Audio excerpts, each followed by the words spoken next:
Hi, everyone. Welcome to the Psychology and Spirituality, a Bridge to a Better Life discussion. I'm your host, Marcia Trajano, and with me are Dr. Anahy Fonseca and Jussara Korngold. So good to be with you again. And it's also good because we're here to do two things. Number one is to discuss Allan Kardec's the book, The Genesis, in relationship to the concept of regeneration. Why are we doing this? That's my second topic. It's because last time we met, we talked about Jung's apocalypse archetype, and the two concepts really mesh together. So it'd be really interesting for all of us to ponder more about this topic at large. But you may wonder about the topic, right? We started this topic last time asking you, why are visions of the end of the world so prevalent in our popular culture today? And I laugh because it seems that the one thing there are many things that we have in common, but the one thing that the three of us have in common is that we all love movies that talk about exactly that, right? So, Star Trek, Star Wars, and so on and so forth, it seems to be our connecting points. But why? Why is it so prevalent and why is it so appealing to us? Why are these themes, and I'm talking about apocalyptic themes, being replicated? And we can think about it, they've been replicated from many different cultures, from many different centuries, in fact across millennia, right? And if you think about just research and you see the theme in art, religion, science, philosophy, and interesting enough, today, in this day, this century, everywhere in our media, right? And I ask you, I ask me, I ask all of us, what does it mean to all of us, this idea of the end of something, the end of the days, the idea of the apocalyptic material from our unconscious is truly scary to me, and I believe it's to most of us. So on one hand, we can discuss about the potential for transformation, which is different, right? Quite different from that perspective of this materialistic, pessimistic end of the world or doomsday, right? This is an outlook that looks at the end of only focusing at the end of our planet, the end of our world. But I started to talk too much, sorry. Before we start our conversation in earnest, let's talk a little bit about our podcast because you may not have heard us before. If this is your first time, please note the Psychology and Spirituality weekly talks are based on the works by Joanna de Angelis, and they offer safe space to confront topics, including this one, no matter how difficult they are. And Joanna de Angelis brings this psychological lens and confronts it with a spiritual concept, and they really open our eyes and our minds to understand how can we live a better life based on those discussions. Please note, today's program is sponsored by TV Mansão do Caminho, the United States Spiritist Federation, and the International Spiritist Council, as well as AMI Brazil. Make sure you hit subscribe if you haven't already done so. So, Jussara, Anahy, and you out there, I mentioned that we discussed this archetype of apocalypse last time we met. And I also talked about this fascination with the idea of the end of life, the end of the days, doomsday.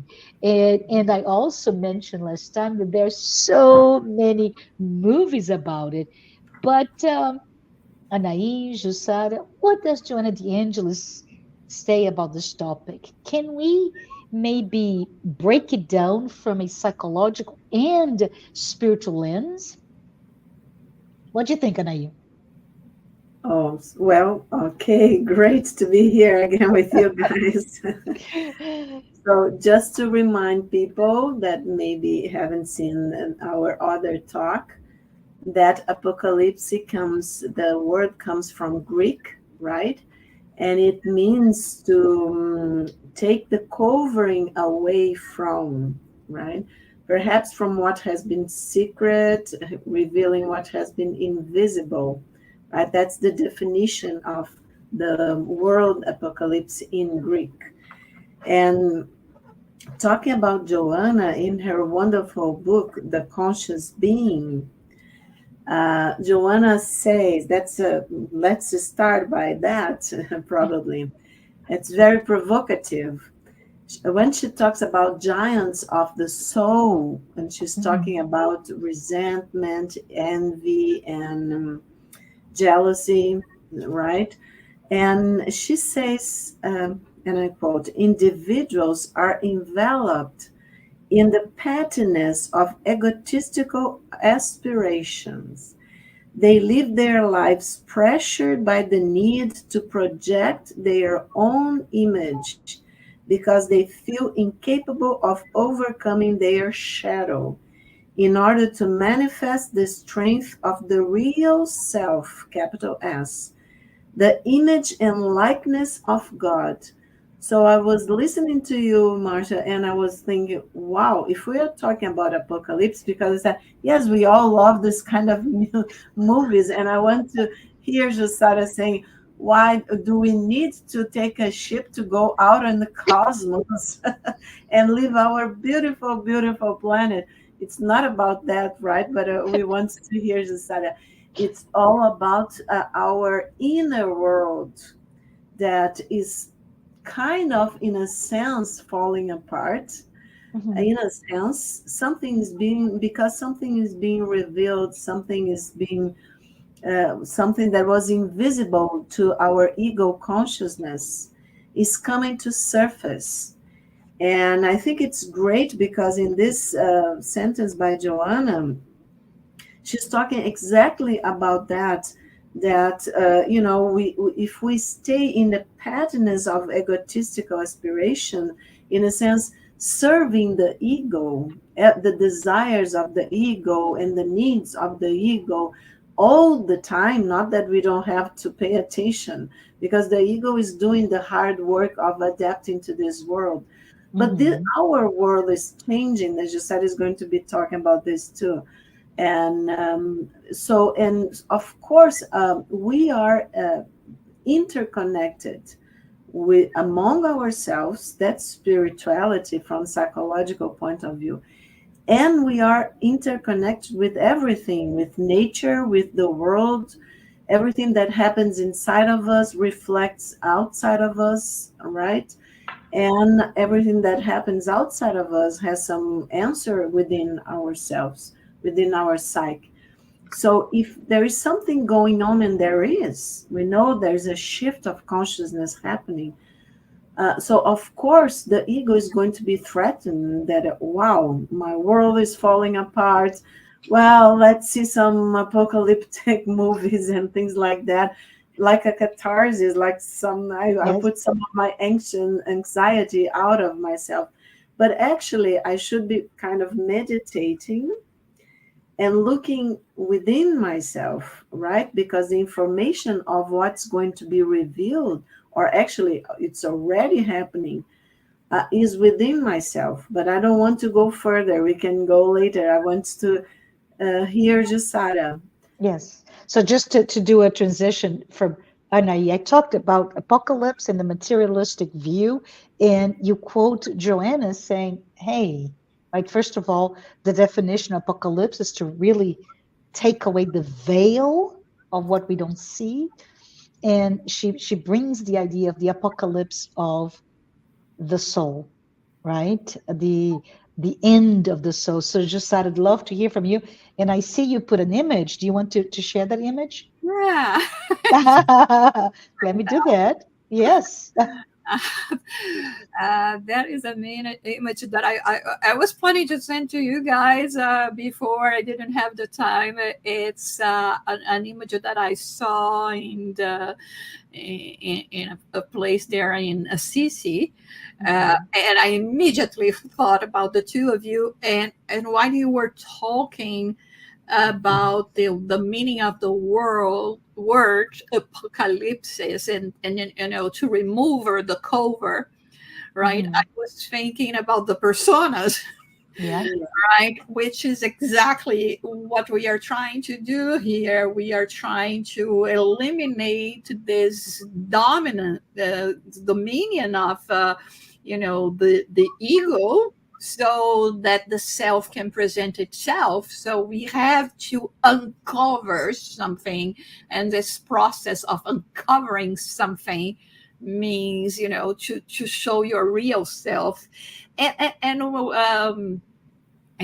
before we continue, would you like to say anything about the image? Because otherwise we can we can. Well, let me just describe, because for those of you who cannot see it, this is a beautiful, beautiful sculpture in Assisi, Italy, and it is a one face behind another face, and the face in front, they're detached, is to me, it's a very human face, right? A very you could see somebody looking like that, but behind there's somebody more, and this is made of perhaps bronze, I don't know, or bronze. So and it's in the air, it's open, but it's quite interesting to have one object with two different faces, one in front of the other, and there's a space in between.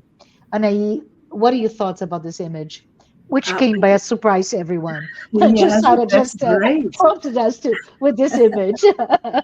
I love the way that you said, thought about the image, because Mhm. yes, we can think of the persona, and when we is the first, is the mask, the social Yeah. mask, right?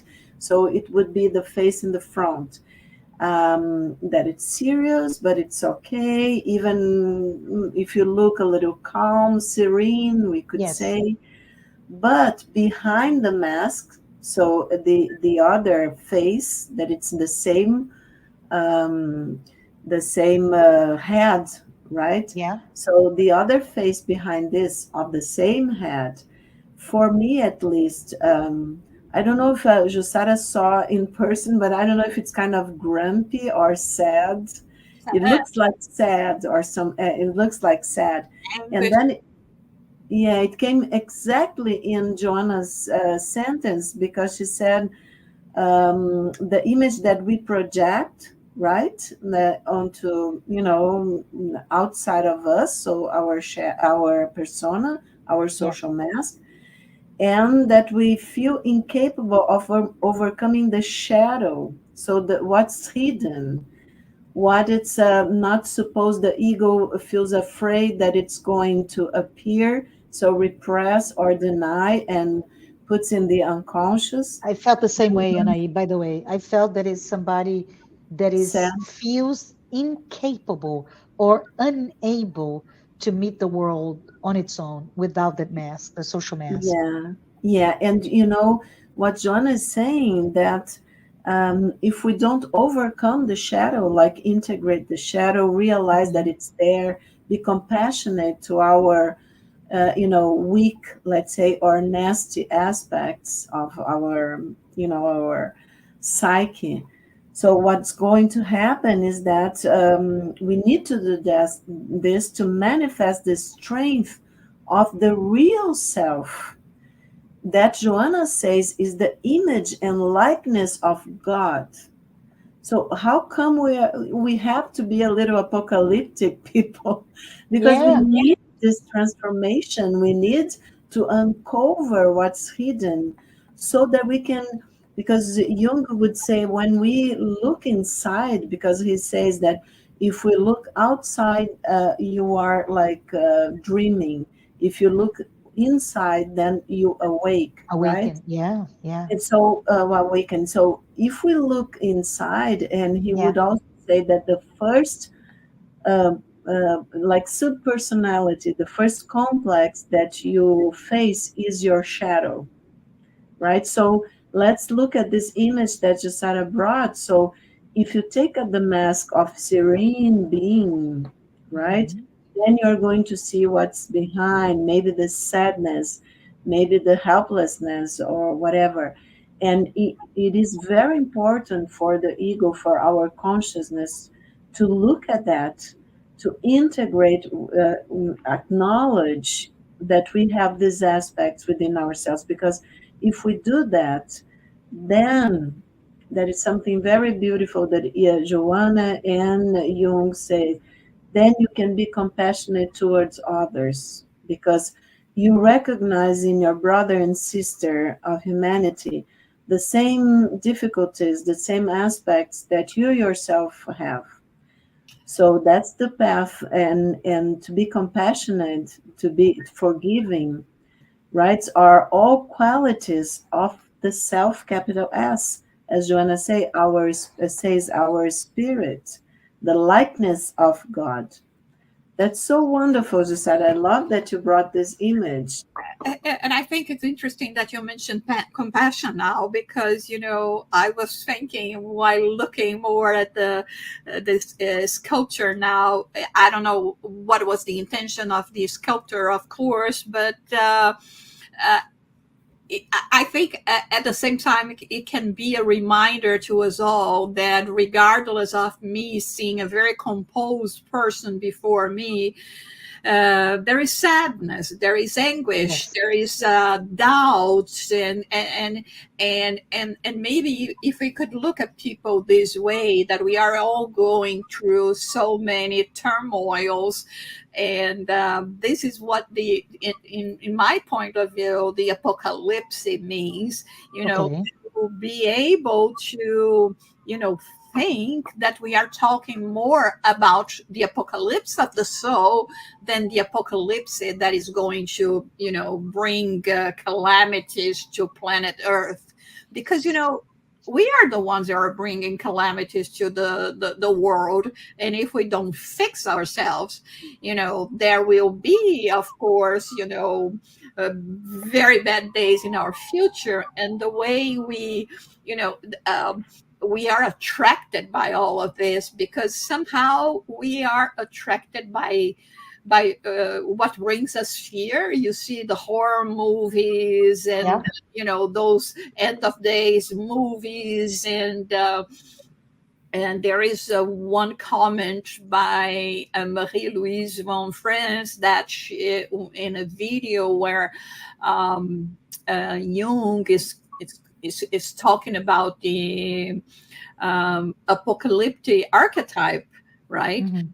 Where she says that somehow, those are the images we are feeding at the minds of everyone, including our youth, because all the time in the films, for instance, we are showing the end of the world and moving to a different planet and saying, I can discard this one, like, we discard everything else. But she says this is not the right approach. The right Mhm. approach would be for us to say, what can we do to fix all this?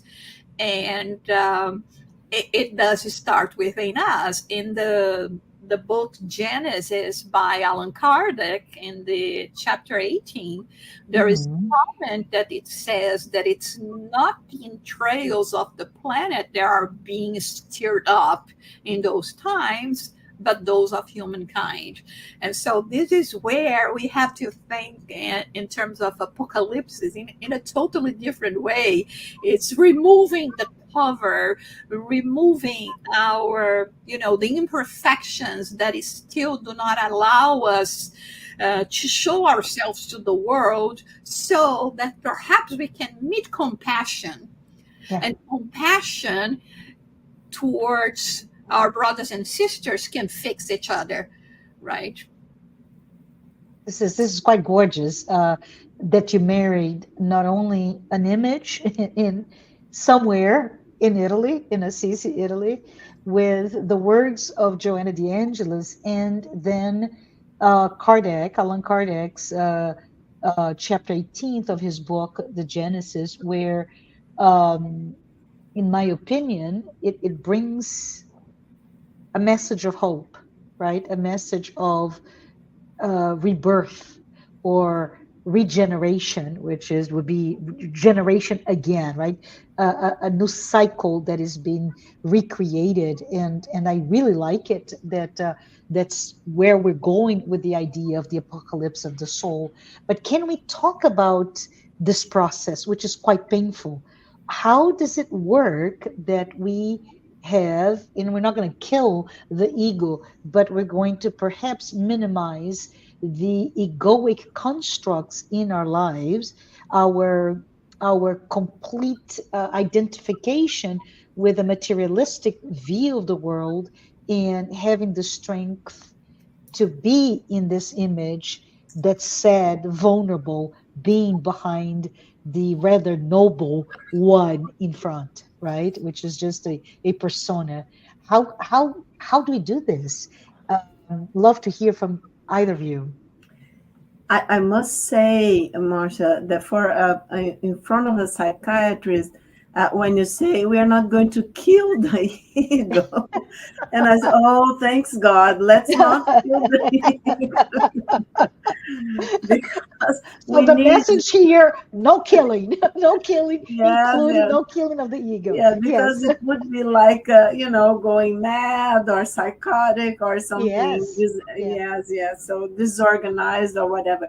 We need a strong and mature ego, not Mhm. like Joanna says many, many times, not stuck in childhood, right? Yeah, Not yeah. like spiritual children.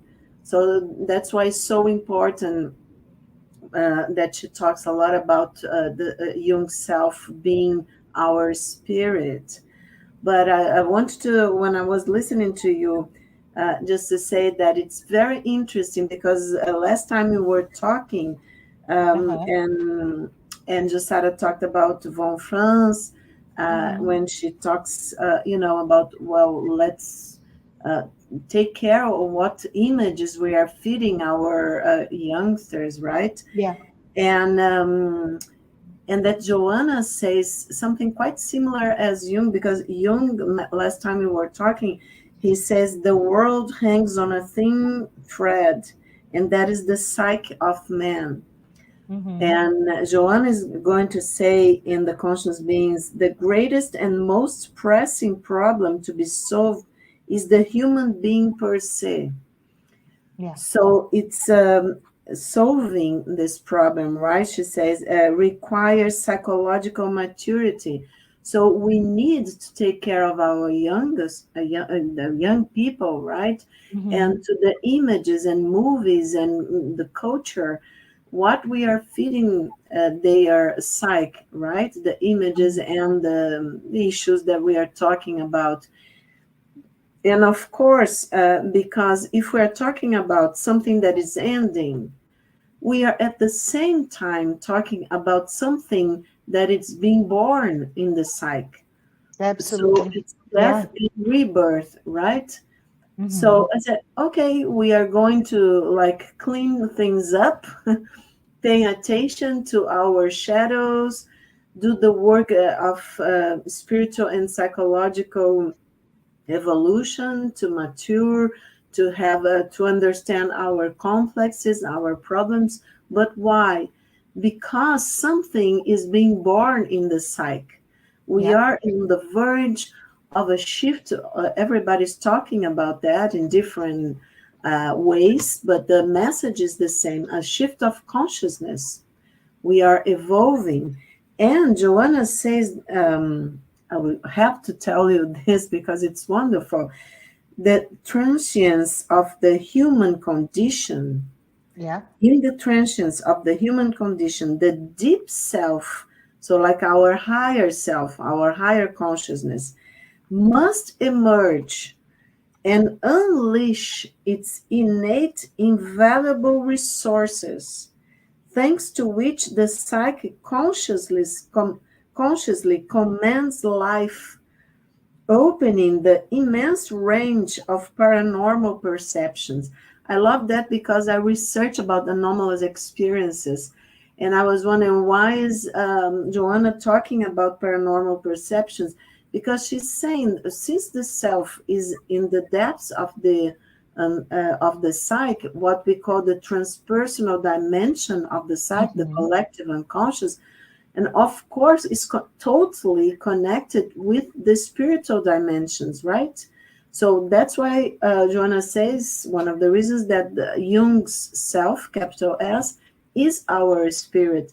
So the forces of the spirit, the knowledge of our spirit must be unleashed. What do you think, guys? What do you think, Jussara? Oh yeah, I was thinking so many things right now. This topic is so fascinating. There are so many angles that we can go through to talk about it.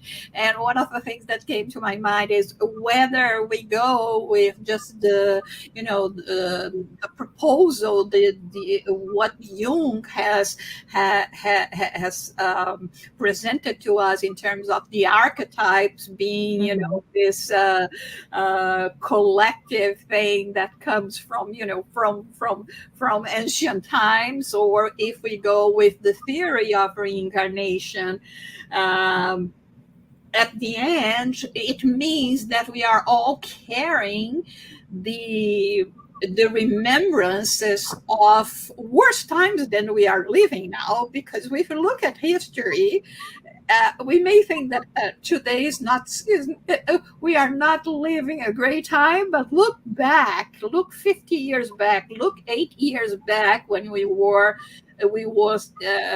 in a Second World War, for instance, and look centuries back, and Mhm. ours is a history of fight to dominate one people upon the other, and wars, and then the destructions of kingdoms and this and that. So this is what we bring in us, and somehow I think that because we lived that so many times, and we bring this in terms of the archetypes, or the reincarnation remembrance, we think it's going to end the same way because that was how it ended so many times before. Mhm. So it's very hard for a human being to imagine what they have never lived. We never lived that much times of peace and understanding, and that's why I think in the book Genesis, again, when Kardec mentions the new generation, it talks about um, even ourselves as spirits, how we are evolving. Because before, I wouldn't have any problem in just killing my enemies, or people that I have no empathy with. But today we have ethics, we have moral, we know, and each time more we are like, he says here, we are seeing attempts to useful reforms, generous ideas that has been brought to light by so many things, and how this growing, this personal growing, and coming back again to what we were talking before, the apocalypse of the soul, not in killing it, but in destroying it in a good way, is very much like, a very silly image that just came to my mind, but I'm going to share with you. It's like, I need to clean my house, right? The house is dirty. Let's say I was away for a certain time. Now I need to come and put everything in order, remove the dust, etc. So I have to do this cleansing, and it doesn't mean because my house is dirty now that I'm going to destroy it and just let's go to someplace else where it's clean. Yeah. Now I'm going to go through the process of this cleansing, but it's still my house. It's still me, like you said, and the healthy ego. And the compassion, right? When you clean with love and care and honor, this is your place that you live. It's the same way that I see us looking into this journey, this inward journey toward ourselves, and looking at our shadow, the things that we prefer to repress, we need to repress, with love and compassion, and bringing up and highlight that as part of who we are, forgiving those things that perhaps at this point we're not able to accept, but we should nevertheless. That individuation path, right?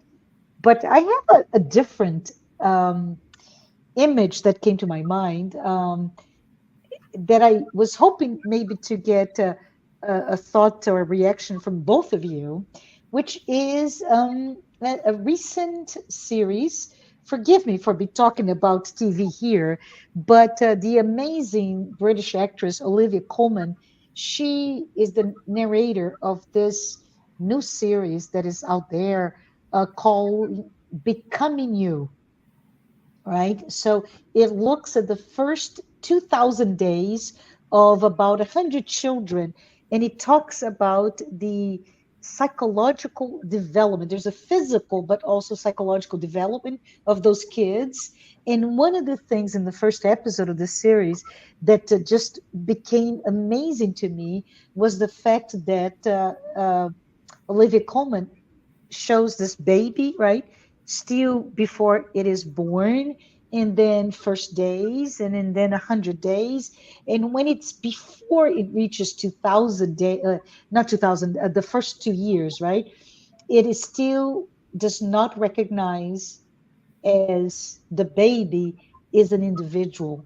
So it's very interesting to see this young creature, right? That creature, the human being, right? This young human being that is walking, is able to verbalize, it's very able to think with a child.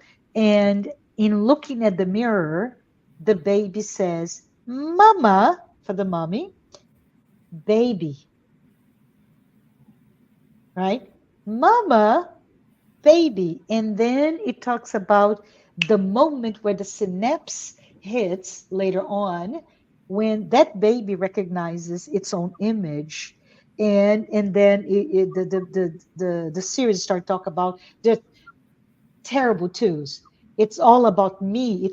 I'm a being, and it's me, my mine. And it's the time of any child's or parent's time when it's very difficult, because this baby that was once compliant is now become a little, quote, air quote, a monster, because it's so egocentric. It's all about the me. And I just thinking about, it's not, again, not killing the ego, but understanding that the path of its own psychological maturity, that child had to first recognize as a being, an individual, to then overcome that maybe a couple of years later to become a more mature individual with less um, being less dominated by all the egocentric impulses of this is mine, this is for me, this is nobody else. I just thought it was interesting as we're talking about the apocalypse of the soul. You know we, what? we we build but we kill, right? Not kill, not kill. The way I see it now, maybe we could just stop sharing the image. The way I Sure. see it, what you just brought. Yeah. I mean, it was just something that came to my mind is that, you know, this, according to what we have in the Spirit's book, we have the moral laws, and one of them is the talks about survival Hmm. and the law of preservation. Yes. So I think the first reaction that will come to human beings, and of course, Dr. Anahy will be much more, you know, have much more inputs to give than I do. But I think it's about. This is the first being that I'm recognizing, and I have to express what I need. to my Mhm. survival. So I Yeah. will cry when I'm hungry. I will cry when I feel tired. And it's not necessarily just about selfishness, perhaps, but it's about me realizing that I have needs and I have to survive, but I still haven't recognized all others because I do not have this maturity. I'm Yes. barely getting into the stage now that I see myself, and relating to what we are talking about here, you know, uh, when we go into adulthood, perhaps we bring that without maturing psychologically speaking, in a Hmm. way that I still want to think just about myself, but I myself in the sense of the material things that are going to please me and my senses, and even if I have to put aside my spiritual needs, my spiritual desires, because they are hard to achieve. So when we were talking about this, we are dooming planet Earth with the lack of, uh, of care that we have for the planet, for recycling, for the use of water and all the other things, and throwing plastics in the ocean, killing the fish and all this. So there is only one solution. I have to move to a different place. No, the only solution here is to go through this apocalypse of the soul, where you realize that you have the same way that you had the power to just think about yourself and Hmm. act like you are in your terrible twos when you are Yes. 20s, 30s, 40s, 50s, 60s, 80s. This is the thing. This is the hard way, and we try. I mean, the hard way that will take me out from my comfortable zone is not the one that is going to be normally our first choice. Yeah. But then, yeah, we are pushed by Yeah. circumstances, by the reactions of the actions that we are now imposing on the planet, for Yeah. instance, and in ourselves. Yeah. Anahy, what are your thoughts? Wow, a lot of thoughts, and I don't think we have enough time. uh, But I thought quickly, just so we can talk later in some other time. But we have in depth psychology, Jung psychology, what we call ego self axis. So the connection between the ego and the self. Okay, it's a theory that, for instance, when we are born, so if we join, that it's our goal here to join spirituality and psychology. So if we think that we are born here, the spirit incarnates, right? Incarnates. And so, as Jung says, we are in the first. Freud never says that's because for him, it's just the ego, id, and superego. But when we incarnate and the baby is born, the self is there. The self is yeah. not somewhere place else. It's there already with the baby. But the ego is being born, let's say. So that's what you It's said. a construction, right? Anahy. It's a construction, it's Yeah. interaction with mother, with breast, breastfeeding, so important, eye to eye with the Hmm. mother. So it's all the development that has been studied a lot by Freud and all other thinkers and scientists and medical doctors. So, and psychologists. So the ego is developing. And that's why in the first moments, the children and the mother are one of in the same for the child. Yes. And the child starts learning little by little that it, okay, the mother is someone else, right? There's another, Then besides myself, but who am I? So the sense of being, right? The sense of self, let's say, Yep. then small s, not capital S, is being born. Okay, the ego is developing. And it reaches a point, as you said, that, well, first is a baby, but then it's me. Then the baby in the mirror at some point, toddler or whatever, then it Yeah. already is the name, his name. He recognized, she, her, recognize themselves. Okay, so this is something. But um, if we are talking about the self, capital S, and our spirit and the ego, so the ego is being born, right? And it has to leave, kind of leave, and goes further apart from the self, so that the ego can exist and a personality can be formed here in this life. But then, so then growing up, finding myself, developing a mature ego and strong ego, what does the ego have to do? Go back to the self, right? Realize that there is a higher consciousness. So that's what we are talking, death and rebirth all the time, uh, for evolution or evolutionary process, and even here in this life, in this personality, in this experience. So we go back, in a sense of, I have to recognize there is a higher self within myself, right? A voice, a knowledge.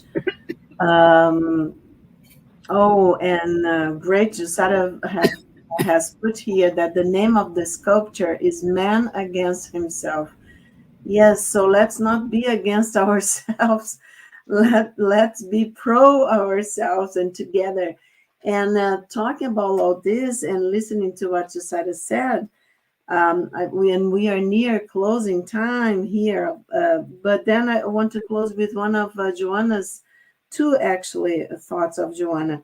One is when she beautifully says that Jesus urged his disciples to seek the liberating truth in which the ego and the self merge in a formula of love without masks or conflicts.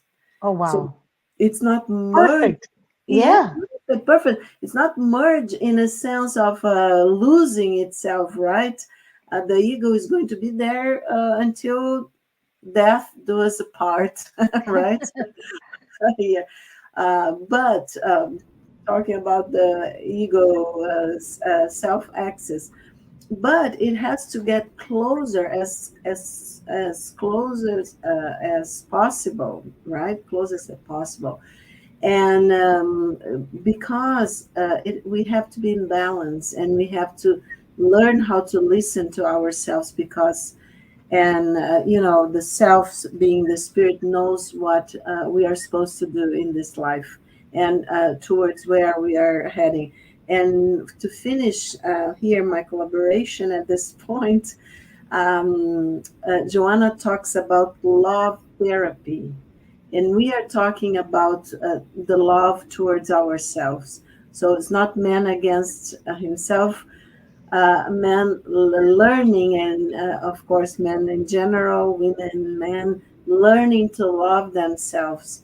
And she says it's fundamental, the love therapy, for any treatment of emotional imbalance. And don't we need that?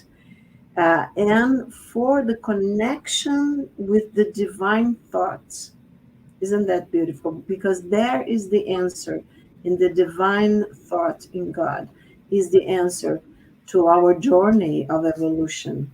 So I think let's do love therapy with ourselves. Oh, yes, absolutely. Absolutely. So I think there's so many um, concepts that we talked about it today, right? So just to wrap it up, when we talked about apocalypse, it does not mean the end of our planet as we interpret, or even a material destruction of ourselves, but it just means this new step, this new, if you can call it regeneration, rebirth of who we are in a more mature state.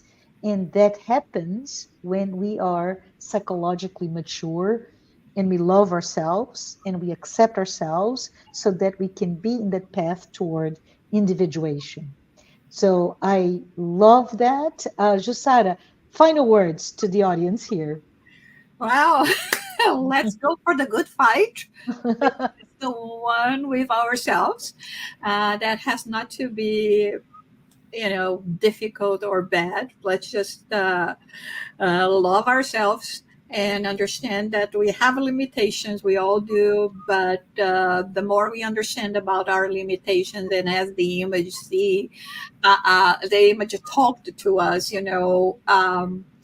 uh, let me confront myself, and let me be courageous enough to ask for help and to show others that I have my weaknesses, and if we all come together, we can help each other to overcome everything that we have, and we finally go through a different stage, a different level, one that we will no longer hide ourselves or destroy the world.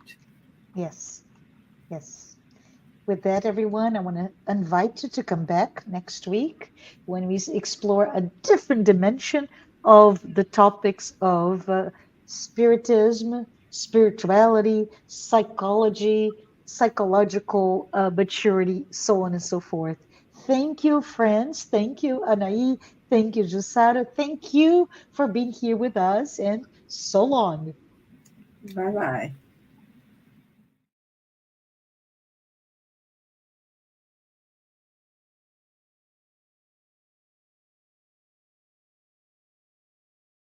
bye.